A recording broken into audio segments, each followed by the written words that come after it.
जय श्री कृष्णा। ओम नमः शिवाय। गुरुर्ब्रह्मा गुरुर्विष्णु गुरुर्देवो महेश्वर गुरुर्साक्षात् परं ब्रह्म तस्मै श्री गुरुवे नमः। ओम श्री गुरुदेवाय नमः। तो अभी हमारा 14वां अध्याय चल रहा था। 13वां अध्याय था क्षेत्र क्षेत्रज्ञ विभाग योग। तो इसमें 3 चीजें थी।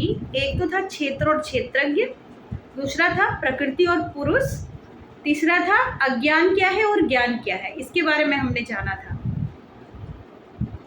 तो थोड़ा सा संक्षेप में इसको थोड़ा रिकैप करेंगे। क्षेत्र क्षेत्रज्ञ, इसमें क्षेत्र में एक स्थान जगह होता है। तो क्षेत्र किसको कहा गया? हमारा जो ये शरीर है यह क्षेत्र कहा जाता है। और क्षेत्रज्ञ जो इसमें रहने वाला है ना, इसका जो मालिक है हमारी आत्मा, वो क्षेत्रज्ञ है।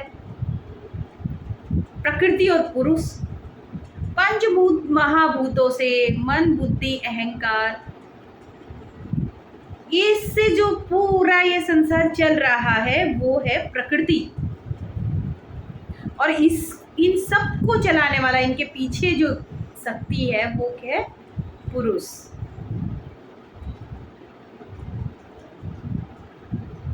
और फिर था अज्ञानता। क्या है अज्ञानता? अहंकार के साथ रहना, ईर्ष्या द्वेष के साथ रहना, वासनाओं से रहना के साथ रहना, दूसरों को ठेस पहुंचाना, है ना, और दिखावा करना, आडंबर, जीव हिंसा करना, है ना, और सबको इस दुनिया में सबको अलग अलग समझना, है ना। परमात्मा का ही सारा रूप है ऐसा नहीं समझना, बल्कि सबको विभिन्नता से देखना, ये बड़ा वो छोटा, ये सारा कुछ अज्ञान के अंदर आता है। और ज्ञान क्या है? जो इसके उलट दया का रूप है, करुणा भाव है ना, सबको सम्मान देना, सबके साथ मैत्री का भाव रखना, सबके साथ समानता का भाव रखना, किसी को छोटा बड़ा नहीं समझना, जो कुछ भी है सब ईश्वर का ही है, ये ज्ञान है, इसका उल्टा। तो हमने इसके अभी तक 28 श्लोक पढ़े थे। अब 29वां श्लोक पढ़ेंगे। इसमें भगवान क्या कहते हैं? प्रकृत्यैव च कर्माणि क्रियमाणानि सर्वशः या पश्यति तथात्मानं कर्तारं स पश्यति। और जो पुरुष संपूर्ण कर्मों को सब प्रकार से प्रकृति के द्वारा ही किए जाते हुए देखता है, क्योंकि वाकई में ये जो प्रकृति है यही तो हमें चला रही है ना। देखो, श्वास के लिए हवा ले रहे, भोजन के लिए धरती माँ हमें अन्न देती है ना, पानी हम यहीं का पी रहे हैं, और सूर्य चंद्र तारे सब नियत समय पे अपना अपना कार्य कर रहे हैं।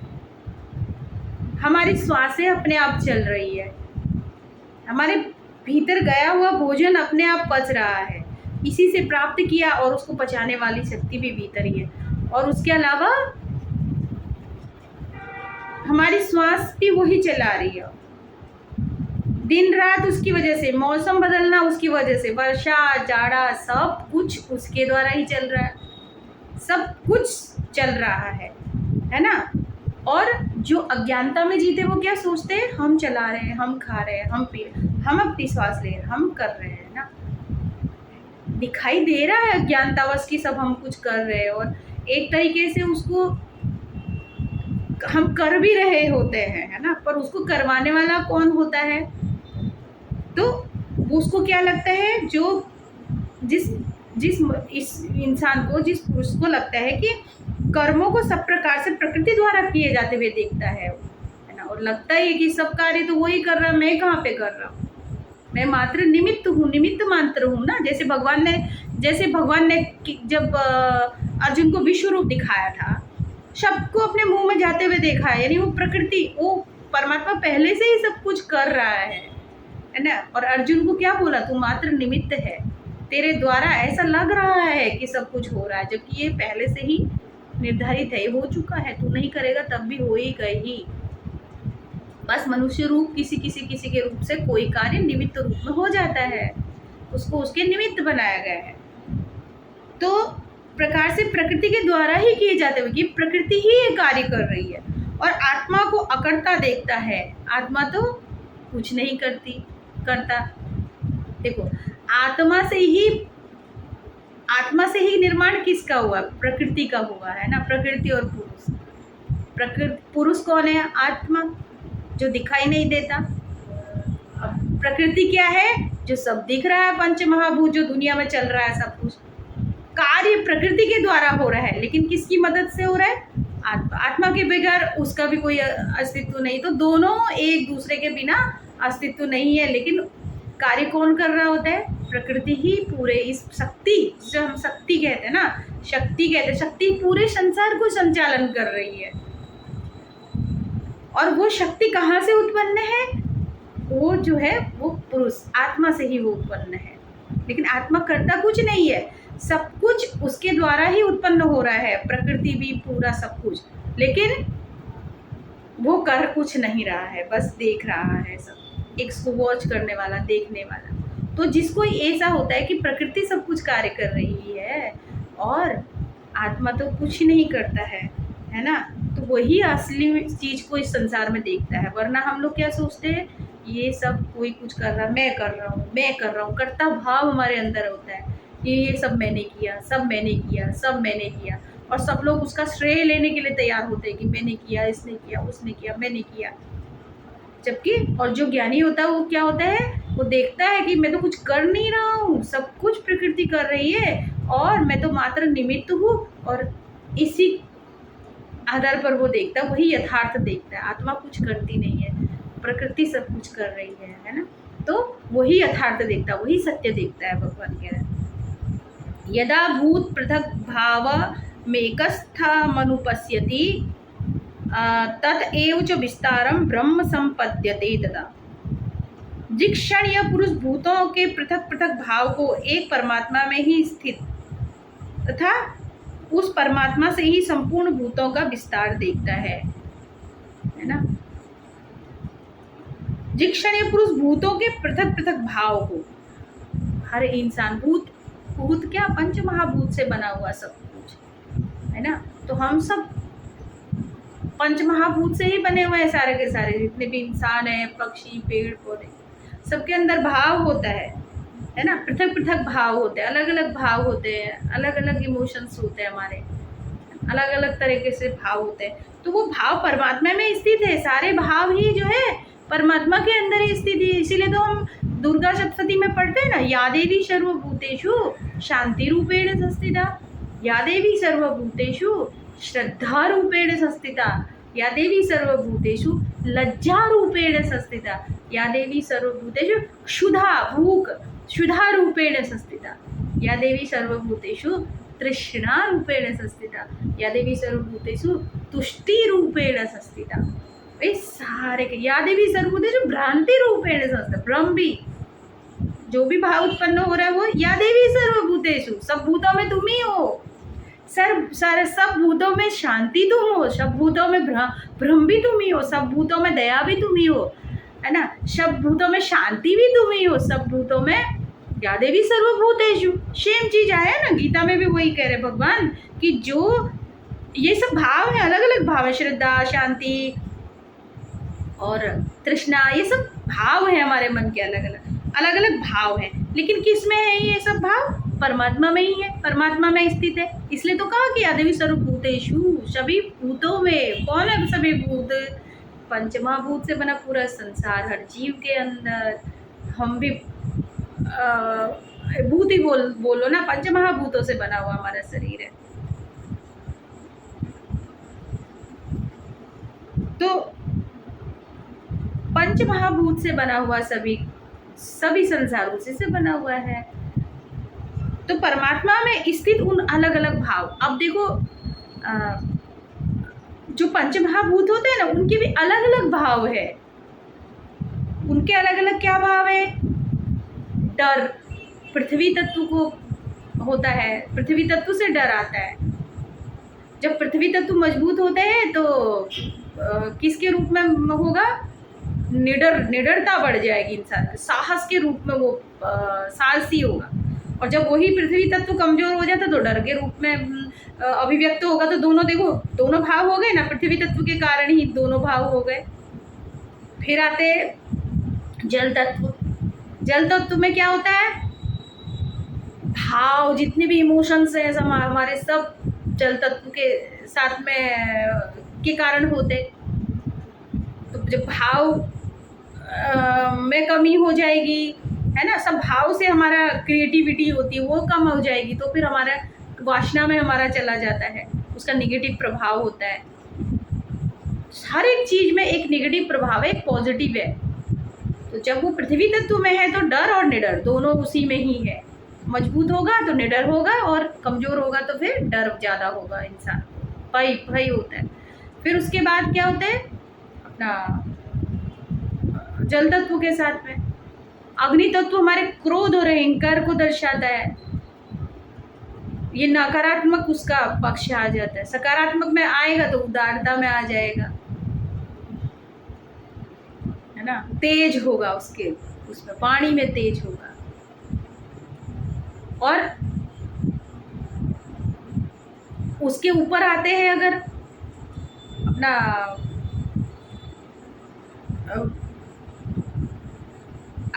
वायु तत्व।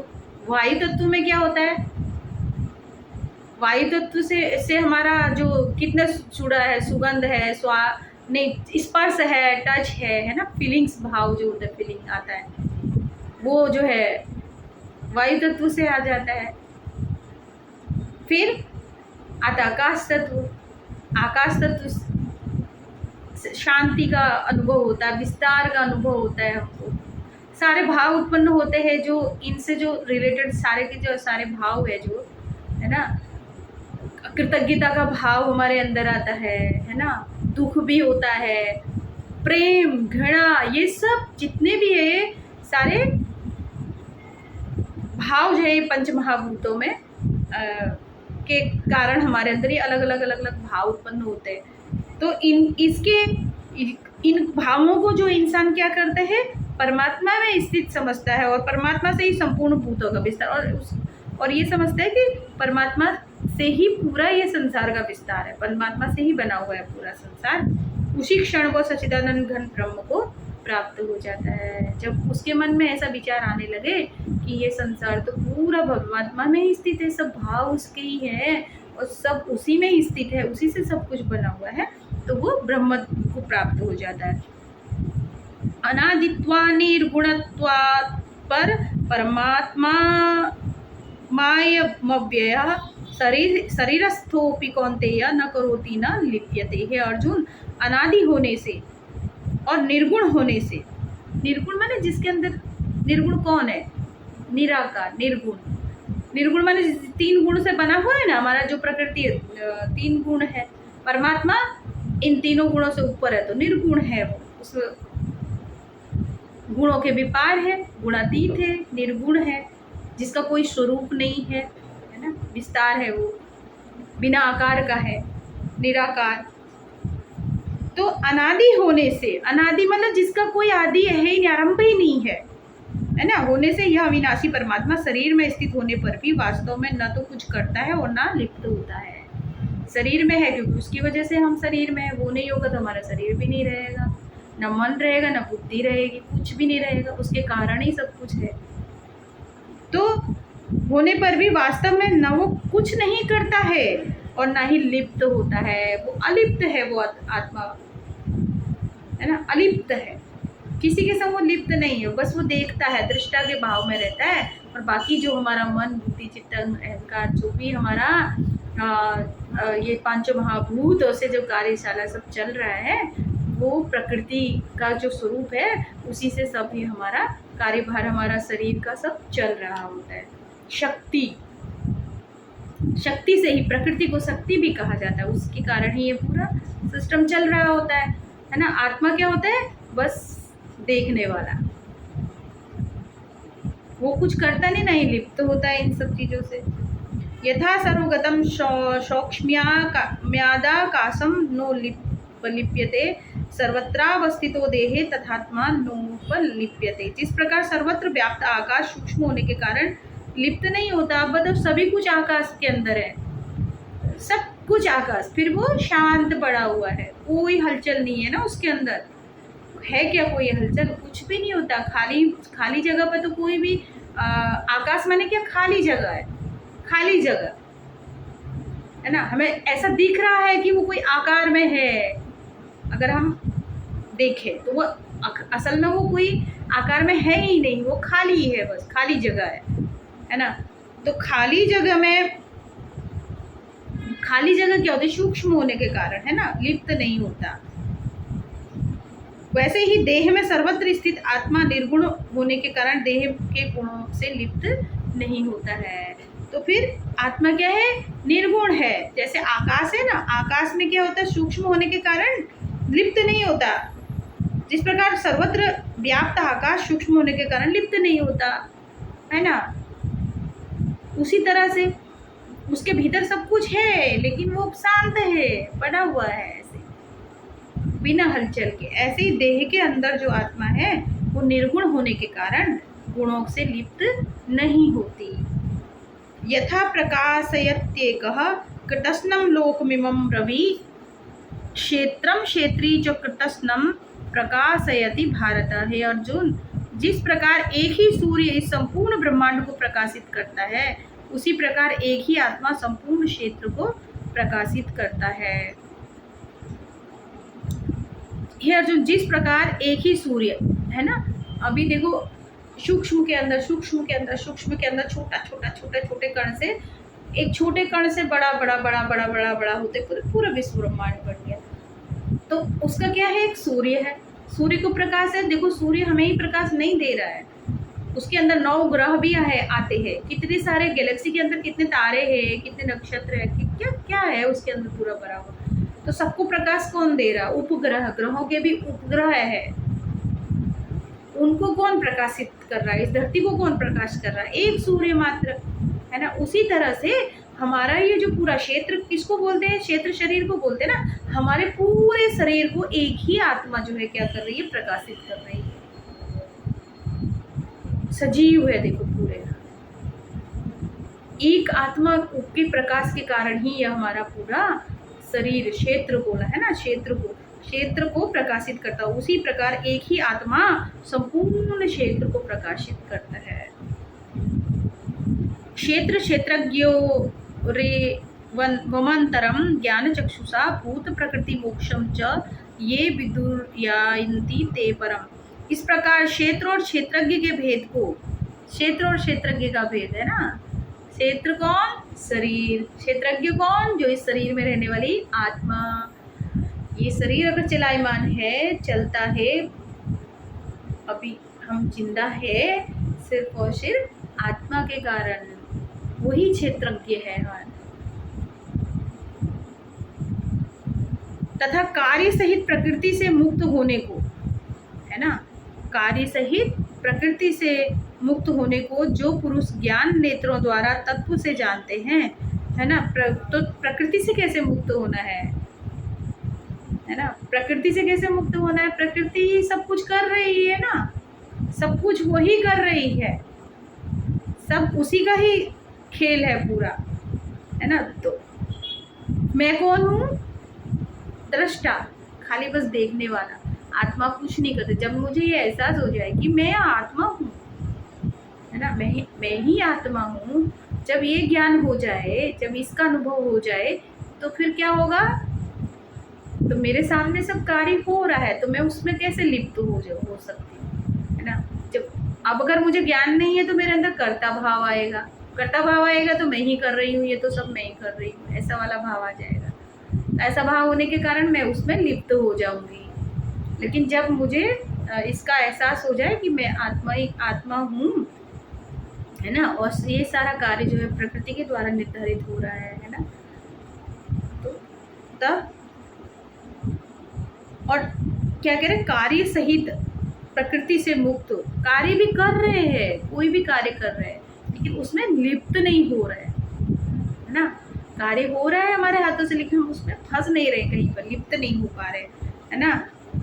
तो वो पुरुष ज्ञान नेत्रों द्वारा तत्व से जानते हैं। आत्मा तत्व क्या है? आत्मा, जो आत्म तत्व से जो जानता है कि भाई, है ना, आत्मा कुछ करती नहीं है, ना ही वो लिप्त होती है, वो अलिप्त है ना।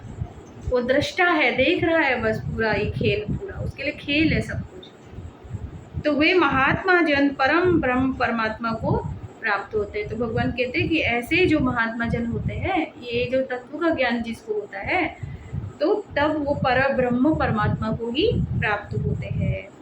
तो ये हमारा 13वां अध्याय यहीं पे भगवान को समर्पण करते हुए, और 14वां अध्याय हम कल से शुरू करेंगे।